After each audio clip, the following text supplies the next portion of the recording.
Hi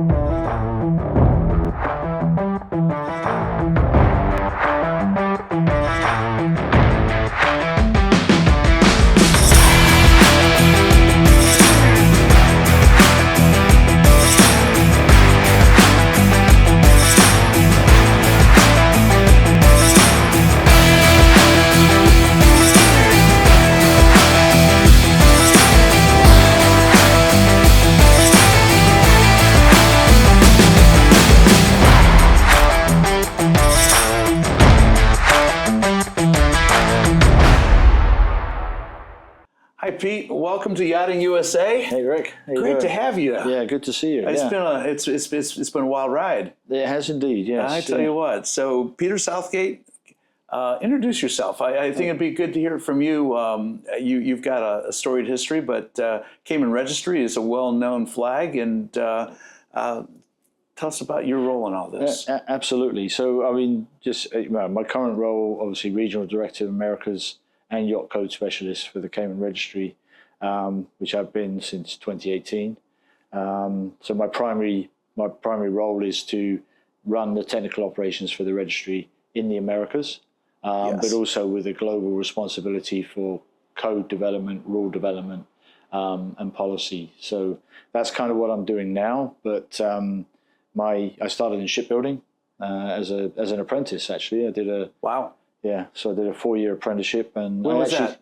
In Thornycroft in the UK. Oh yeah, Southampton. Yeah, and I actually built ships. I actually I would go to work, and there would be a few tons of steel that weren't there in the morning, and when I go home and come back the next day, I put a few more tons of steel. So I actually built ships. Hands on. And then of course decided that I always wanted to be a surveyor. That was my dream job. Wow. So I had to go back and study naval architecture, which I did. Eventually finishing in the ship design office at Thornycroft, working as a naval architect. Yeah. But obviously that wasn't going to get me into a survey role. Right. So now, if I recall, Vosper was building commercial military? They were building, military ships. Yeah. Military ships, yeah. During, they built ships for the UK Royal Navy, and while I was there, they were building vessels for foreign Navy. But we were building quite state-of-the-art FRP vessels, minesweepers, mine hunters. Right. And obviously we built some corvettes, that type of ship for foreign navies. So from the design office, I was working in the concept design of new ships, but that wasn't getting me. I wanted to be a surveyor. Right. So I joined Lloyd's Register in the Plan Approval Centre in London, working for Special Service Craft, which is the branch of Lloyd's Register that deals with large yachts and passenger ships. Yes. So I spent 3 years there, and joined the MCA, Maritime Coast Guard Agency, which is the UK equivalent of what I do now. Right. Worked in their policy branch in the Large Yacht Code development, and then moved across to the Cayman Islands, and started off as a surveyor, ship surveyor, working on various projects and surveys, and then gradually progressed, moved to Georgetown in 2004, spent 10 years in Georgetown. Wow. And then moved across to the US, and I'm now Regional Director of Americas, so looking after the Americas, looking after the registry's interest in the Americas region. That's quite a maritime career. Yeah. So You basically everything you've done has been connected to that. Yeah. So Cayman Registry, the red ensign flag, people associated with the MCA, of course. Where does that come from? Where does that piece come in? There's people that are not really working in it day to day. Certainly, sometimes confuse the classification society and how a vessel's class versus its registration, the flag, and there's so many choices with flag registration. We can get into that later, but what's the history of the Large Code? Maybe if I could just take a step back from, you mentioned Cayman Islands and the MCA. And we now have in the first code in 1997 was the MCA code. That was the first code. That was the first code, and that was the MCA Large Commercial Yacht Code, just in short. But now we have the Red Ensign Group Code. So the Red Ensign Group is formed. Okay, we'll have to lock that door somehow. See if you can find a crew member and get the door locked, okay? And Rayo can come back in and edit this part.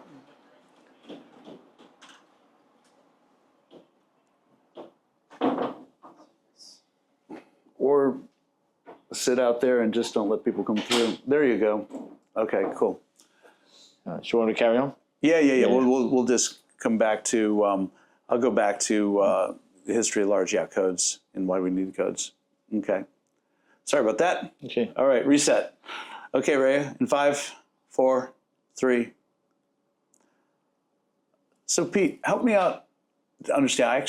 I probably understand better than the average person because of my history in the industry, but I'm for the benefit of those who watch our show and would like to really understand the purpose and the background and history of the Large Yacht Code and why we need these codes. Where's this come from? What's this look like? Yeah, absolutely. And as I say, the first code was developed in 1997, which was the MCA code. And if you want the full title, it was the Code of Practice for the Safety of Large Commercial Sailing and Motor Vessels. Okay, I think it's a mouthful. It's a mouthful. Right.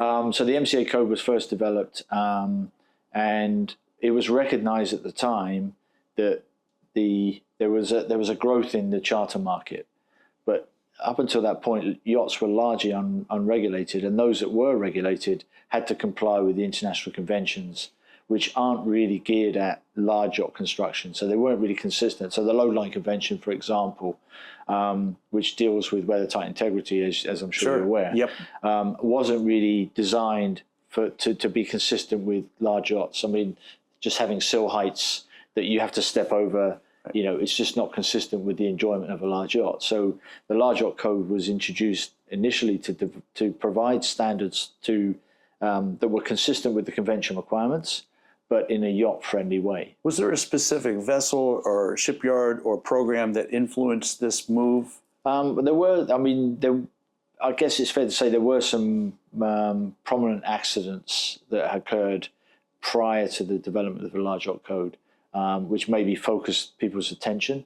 But I think it was just recognizing that the yachting industry was burgeoning, but needed some regulation to develop. So since the initial code, you know, we've had several iterations of the Large Yacht Code, and of course now it's called the Red Ensign Group Yacht Code. Right. So just for the benefit of the audience, just to understand what the Red Ensign Group is and how it works, how its relationship to the UK. Obviously, the Cayman Islands is a British overseas territory of the United Kingdom. So the governor of the Cayman Islands, it has its own government, but a governor is appointed from the UK. Right. So we broadly, Cayman Islands follow broadly the UK legal system. We have our own laws and regulations. Yes, of course. But we broadly follow the legal system, if you want, the UK legal system. Right.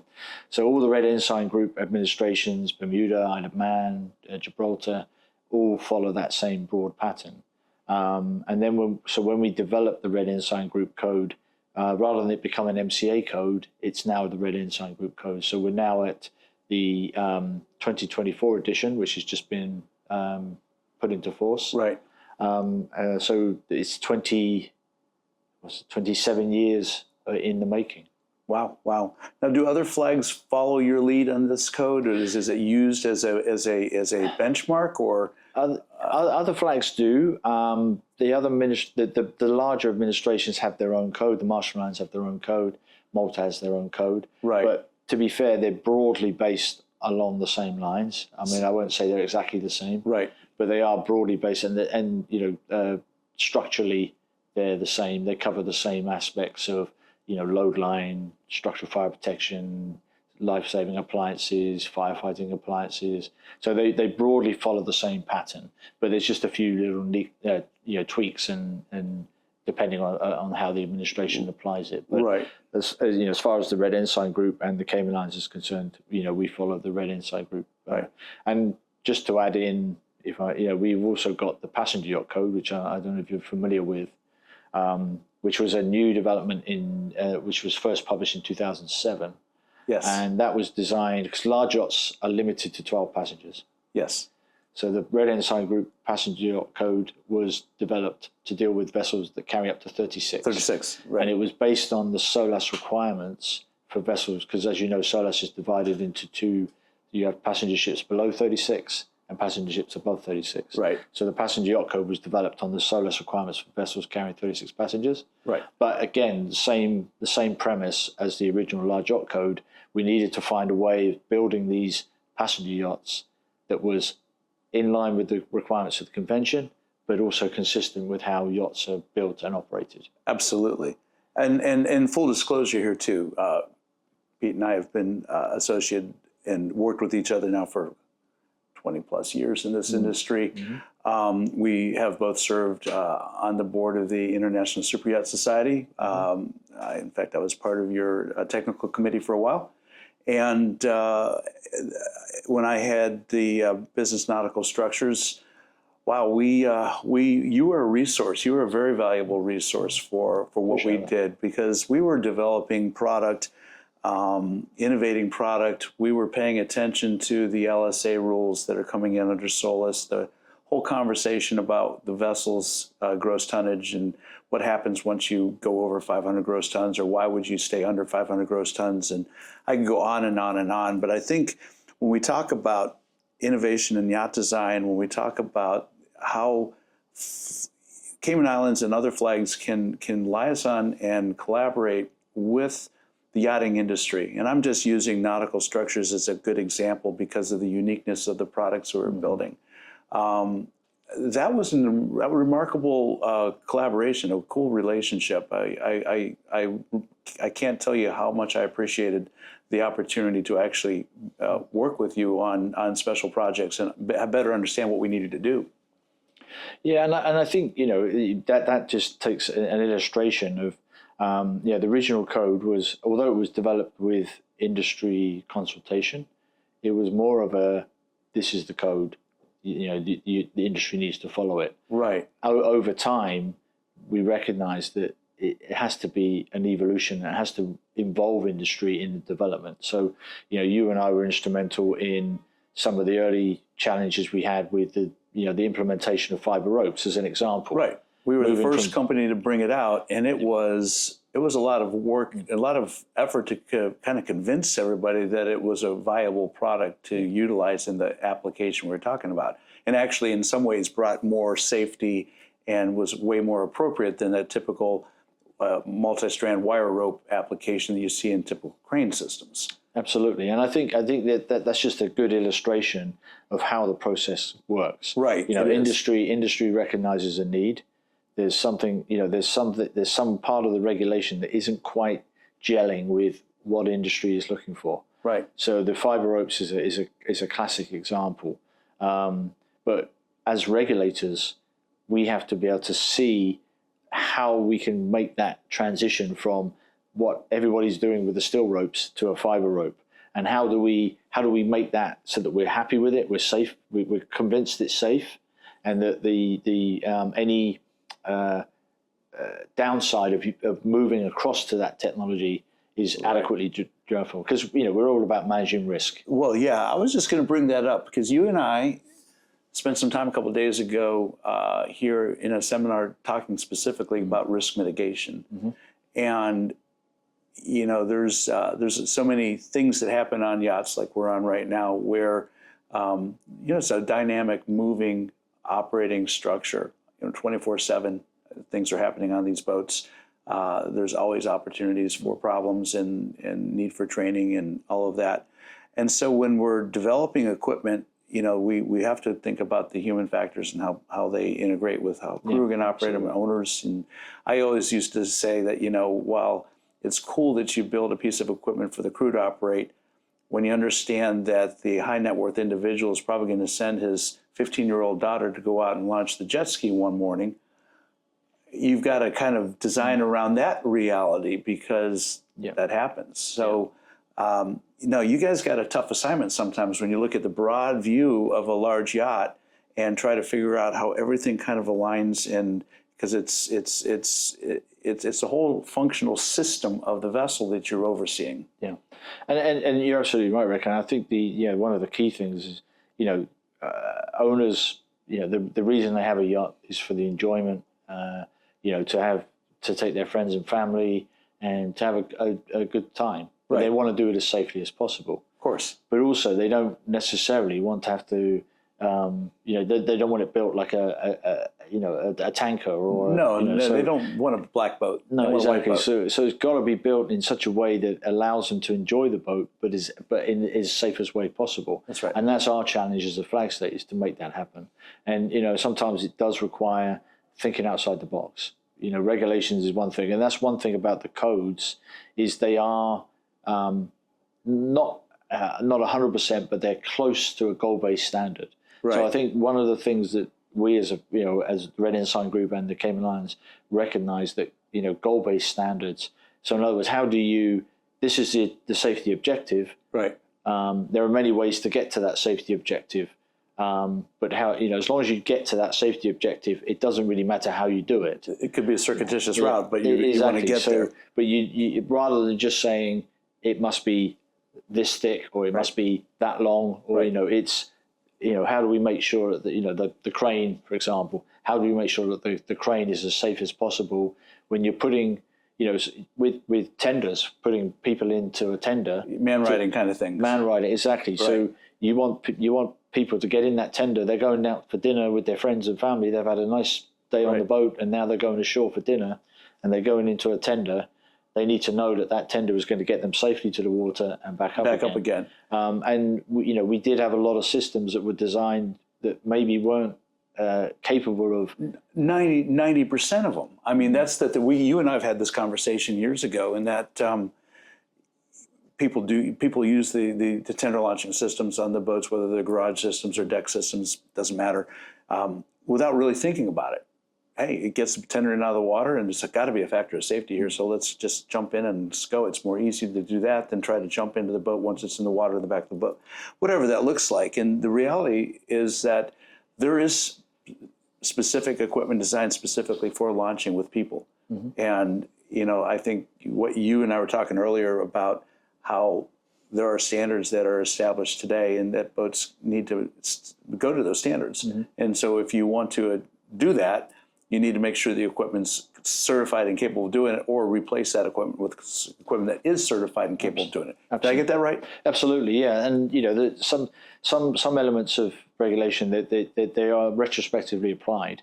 We have to take a balanced view of when we implement new regulations, is how easy is it to comply with a new standard. Right. But then there is and it has to be practical. But there are some elements that you just can't live with. You've learned a lesson. You've had a tender that's maybe falling into the water because the line parted or because part of the crane broke. Right. So we took the decision that man riding was one of those elements that had to be addressed. It's highly hazardous. So if you have a crane that isn't certified for man riding, then you cannot use it for man riding. You have to recertify it for man riding or replace it, as you rightly suggest. Doesn't that seem just logical? Yeah, exactly. It's just safety at the end of the day. Yeah, and at the end of the day, when we talk about risk mitigation, that's a big piece of it. It's you can always replace a piece of equipment. You can't replace a life. Exactly. Yeah, exactly. For sure.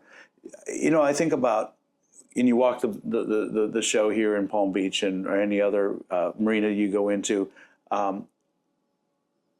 Yachting is so different than commercial in the concept that if you see a container ship, you've seen pretty much all of them. LNG container, whatever that looks like, they're pretty much what they are.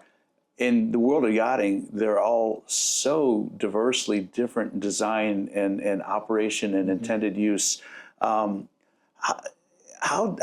does the yacht code and flag state get involved with owners?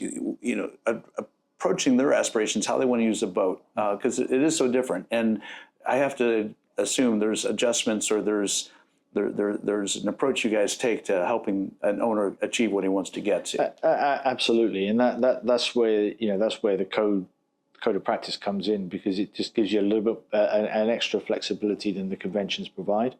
And it, as I say, it goes back to the goal-based standards. Mm-hmm. So, somebody wants a particular provision on their boat that may not sit well within the regulations.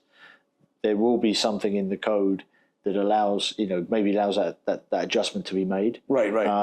And we do a lot of, I mean, there's a concept under the conventions called alternative design and arrangements. Now, alternative design and arrangements is a very rigorous and detailed process, and that doesn't necessarily sit well with every concept that needs to be explored. Sure. But there needs to be a bit of flexibility in between. So we one of the things that we pride ourselves in, we've got a large new build portfolio, and I think the reason we have that large new build portfolio is because we have that flexibility. So an owner can specify, like, I want this, I want my vessel to do this, I want my vessel to have this. Right. And the code may not necessarily provide for that, but then we have a way of actually dealing with it to try and do that. We can't always give it 100%. Of course. There are some things that you just can't do. But right. I think the ability to be able to say, okay, this is what you want to do, this is what the code says, but if we can compensate that with a few extra protections, then you can have that. So that's kind of the mindset. That's the philosophy. Well, that's collaboration and you working within the parameters of both safety and I don't want to use the word common sense, but at some point in time that kind of has to come in some level of understanding that you can do so much when you go to sea, and at some point in time, then you have to recognize that maybe it's not the best interest of the vessel. Yeah, and you have to, obviously you design the vessel as safe as you can, then you deal with the operational aspects. So sometimes you have to implement operational controls. Mm-hmm. Shell doors. You talk about some of the high risk elements, shell doors. Yeah. Yachts have to have shell doors. Right. You have toys, you have tenders. Yeah. But you're creating an opening in the main hull of the vessel. That's right. So that needs to be managed properly. Yeah. And when you're opening that shell door to launch the toys and the tenders, you need to know that that's not going to compromise the vessel. Well, there's been enough issues over the years where those openings to sea become a problem. They've created losses because of that. Yeah. So, it's cool spaces you create on the boat, but you're absolutely right. There has to be some integrity, understanding, and watertight boundaries created so that if those compartments do flood, you haven't lost the whole vessel, type of thing. Yeah, but I mean, I think you're absolutely right, Rick. And but it would be easy to say, hey, look, shell doors have caused problems. You can't have shell doors anymore. Nah. But we don't do that. No. We say, well, okay, shell doors have caused problems, but if you do this, this, and this, and this, you give yourself this protection. That's right. Just to take a fundamental, making sure that with the shell door is open, if you do get water in, which, passing wave or something like that, then the hydraulics and the electrics that close the door are protected. That's right. Simple things like that. Yeah. Just so it's just as an illustration of how we work with shipyards and owners' aspirations to provide them with what they want as safely as they possibly can. So going into risk management and going into human factors and all that, one of the most common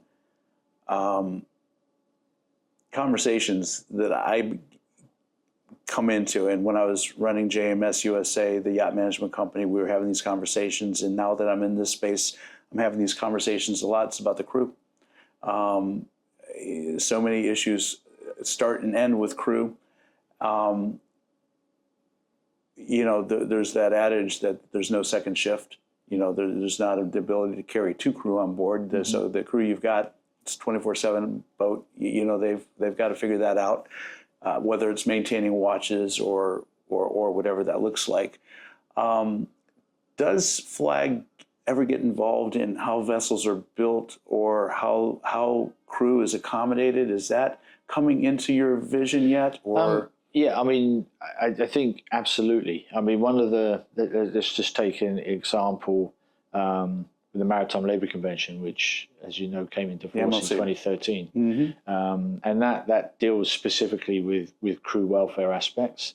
So making sure that the crew have a decent sleeping environment, right, decent eating and living environment on right. board the ship, because let's face it, it's their home away from home. So it deals with that aspect, but it also deals with the other aspects, such as hours of rest. Yes, which previously, before MLC, hours of rest was pretty much limited to watchkeepers, but now hours of rest is applied to all crew. So, and then it looks like protecting the crew with medical care and contracts and those sort of protections. So absolutely, the regulatory framework has to deal with that, and has to ensure that, you know, crew are given the tools that they need to live well and live safely on board the ship. Bravo. And I think, you know, there was a lot of maybe negative in the beginning when MLC first came out. Sure. But since then, I think the industry has embraced it. And well, it should, because you know, when you do the forensics on accidents that happen and some of the tragedies we hear about, it's oftentimes hours of rest. It's you know, or violation of that rule, or fatigue, or, you know, insufficient manning, things like that. And of course, just the again, going back to that whole concept, there's not a second shift. So, you know, you've got these kids, but dominantly kids, that are going to sea in you know, conditions that are unique. And it's interesting. I was on a Cayman flag vessel, because of confidentialities, I'm not going to name it, but it was a 119-meter boat, amazing boat. And I got the opportunity to walk down the corridors into the crew accommodations. And I'm thinking to myself, finally, the shipyard and the naval architects and designers and everybody are giving crew really what they need. And now, of course, this is a big boat, so they probably have a little more latitude to do it in. But the crew lounges, there's multiple crew lounges, and they were voluminous and lots of space. And walking into a couple of crew accommodation cabins, you know, accommodations for two, and you can do Pilates on the floor, or, you know, whatever. It's like small hotel suites almost. And when you realize that you're on that boat 24/7, you know, out at sea for weeks at a time, there you go. That's the. I'm not advocating that all boats are built that way, but if boat designers and shipyard start thinking along the context of you accommodating your guests very nicely, but the guests come and go, the crew are there all the time. Absolutely, you know, that's their home. You know, for a large portion of the year, that's where they live. That's right. And yeah, they should be given, you know, every protection that you or I get from our day-to-day lives, and that's where the MLC, I think, comes in. But also, just, you know, to go back to the original point about the manning of the vessel, you know, we address that at the paper stage. Good. Before the vessel gets built. We look at, you know, how do you plan to operate this boat? How many crew are you operating this boat with? Right. The ship with, you know, this yacht with. Whereas that may have not been at the forefront in the early days, but we recognise that it's fundamental, because it's no good, you know, once you deliver the vessel and it's finished, and you realise, hey, we don't have enough crew to support the guests, or we don't have enough crew to support the watch system. It's too late. It's too late then. So we do, you know, in our kickoff meetings for new construction projects, we do look at the crew accommodation and the manning requirements, and say, hey, okay, you need this, and it gets addressed early on. Perfect. And as you say, the space is allocated to crew, and, you know, if it means maybe taking a little bit of the guest space, or maybe building a bigger boat so you can accommodate build that. a bigger boat, or one less, you know, massage room, you know, whatever that looks like, you know. But while we've seen this a lot in the last few years, you and I have traveled the world and we've gone to conferences, and we've seen the protesters outside of marinas, and sometimes they get inside the marinas. There's a lot of talk, and of course, IMO's got this decarbonization sustainability program that's being trying to be implemented, and trying to find a pathway there. How do you guys fit into that space? Well, yeah, I mean, our role is to facilitate that. You know, we don't drive it necessarily, but just to give you an example, a lot of the sustainability concepts and the alternative fuels, efficiency designs, isn't necessarily, again, within the framework of the existing regulation. So, for example, take a hydrogen system or a methanol system. Ships have traditionally not been operated with those as fuels. Right. So the regulations haven't developed around those concepts. So we're now in the situation where we have to look at these, the desire to actually operate with alternative fuels, and how do we make them, again, same concept with the rescue boat or the crane. How do we make the regulations, or how do we deal with the regulations to ensure that they can accommodate that type of technology? So again, typically with a hydrogen system, for example, we mentioned, and is alternative design arrangements. Right. So there's no regulations specifically written at hydrogen. Right. So you have to start from first principles. Of course. You have to assess the dangers of that material. Right. You have to implement the protections for that material. Yep. You have to look at the availability of that material. You have to look at how it's perceived in the port that it's going to be used in. I was just going to go there. The vessel I happened to go on board had 2 cryogenic hydrogen tanks on board, and I was talking to the shipyard representative that was showing me this technology. It was amazing technology. It was really cool. And I thought, here we go. Cutting edge, we're getting in that direction. Starts at, 100+ meter boat, eventually gets down to a 50-meter boat. Maybe eventually it's on some of these 30-meter boats or 20-meter boats. But one of the comments he made was going into ports, some ports just are not going to let you fuel hydrogen in their ports. It's not available, or there's no provisions, or they're just afraid of it. Yeah, I think that's absolutely true, and I think that's one of the drawbacks of some of these alternative fuel systems is, availability is an issue, but then there's also the perception, right, and transporting these fuels. Those are big tanks, by the way. Yeah, exactly. So takes a lot of volume in the boat. Yeah, where's this fuel going to get? And transporting these fuels, they're volatile, highly volatile. Right. So the transporting the fuel to get to the point where you can actually access it in a port is a challenge in itself. We do desalinate water to have drinking water. Yes. And there's 2 molecules of hydrogen for every molecule of oxygen in the water. And so maybe one day we can get to the point where we can pull those hydrogen molecules out while we're cruising and somehow or another incorporate that into the fuel system. And there are systems like that under development, but it's early days. Right. But again, I don't think you can, I think the public perception, most people wouldn't know.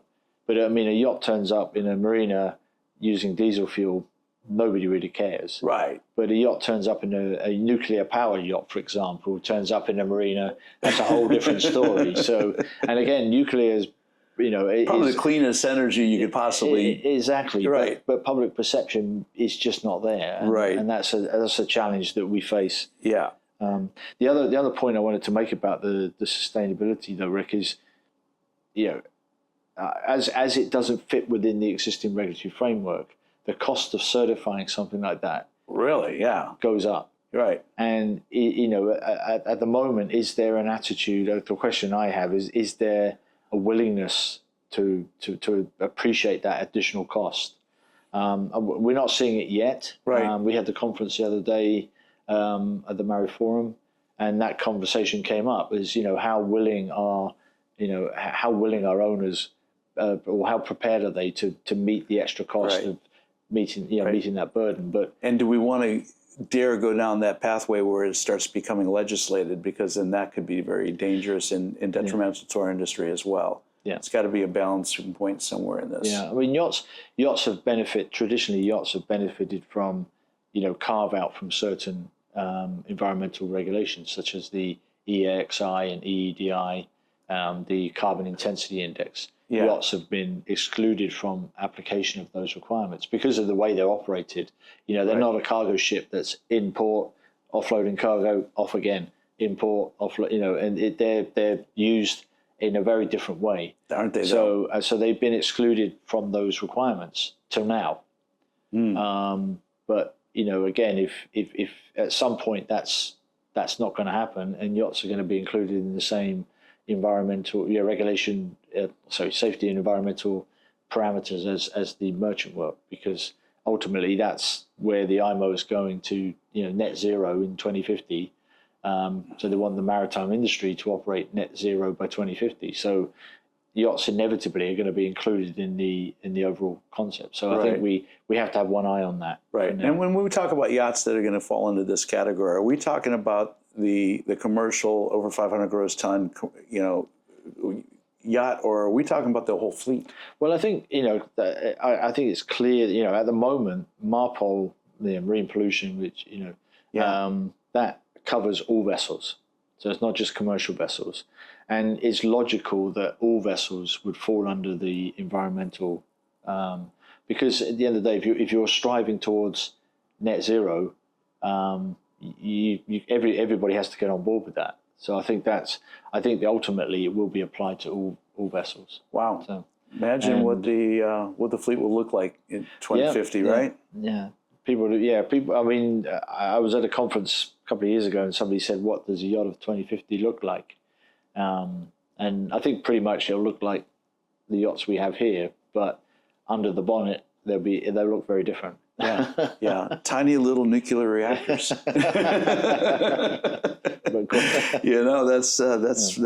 probably it. I don't know. Interesting stuff. Well, it's going to be a quite an interesting future that we observe coming our way, and I think coming out of this conversation, those that have checked in and listened to what we had to talk about, have a pretty decent takeaway. What Cayman and Flag in general brings to the table when it comes to designing our boats and implementing the rules that are necessary to make our boats safe and operationally sound. Anything else you want to add to this? Is from the perspective of Cayman? No, I mean, just say we're the largest. We are the largest register of yachts, and we have a large new build portfolio, and we work hard at that. We work hard at. Well, that's obvious. And one of the things a lot of there's a misconception that flagging today is about fiscal reasons, but it isn't. There is no fiscal advantage of a flag anymore. It's more to do with quality of service, safety of operation, reputation. And that's why I think we're whitelisted in all the major PSC MOUs, but that doesn't come without a lot of effort. Oh, no doubt about it. And so I think the modern flag has to operate that way. They have to listen to their customers. It's not just about we're the flag, you do what we tell you to do. Right, step in line. We listen to our customers, we adapt, we provide good service, and we ultimately provide the client with whatever he wants to do with his yacht, whether he needs to do with his ship, that he can do that with the minimal interference and as safely as possible. Well, I got to tell you, Pete, that in the years I've had the privilege of working with you, I go back just a couple years ago when I was setting up the JMS USA division of their yacht management company, and how many boats that came into our fleet that you and I had conversations about getting into Cayman Flag and what we needed to do to meet compliance to do that and what that looked like. And going back to my nautical structures days, how almost every time we were going to do a new design or a new project came on our plate that was unique, hey Pete, what do you think? What pathway should we be going down here? What are the MCA rules looking like as it applies to this new rule? Maybe, I don't know. So you guys are great to work with. It's the resources. It's there. And I would say that if you're in the business of building, refitting, designing, developing equipment or operating systems on boats, talk to these guys. Yeah, thank you. Yeah, no, I appreciate that. Yeah, and as I say, it's collaborative. It's a collaborative, and we just want to work with you or work with the client to get what they want out of their vessel. Right. No, it's good, and this is an industry of relationships and collaboration. So absolutely, it's a good fit that way. Wow. Well, this has been a great week so far, Pete. I appreciate you spending time with us today. Been a pleasure. Yeah, been looking forward to this. This is we're just over a year into this podcast, and I've had some really, really interesting people in the industry sit down and talk with us. You've been one of those that I've been really looking forward to this conversation. I'm glad we had it today. And likewise, you know, I've seen your work. It's good stuff. You're putting out some good stuff out there. Well, thanks for trying. We're trying to push up boat building in this world, and to the right people. Yeah, I think so. I think so. Well, listen, Peter, right. have yourself a great day, a great week, and look forward to the next cool project we can collaborate on. Absolutely. We'll do it. Take care. All right. Until the next time, I'm out of here.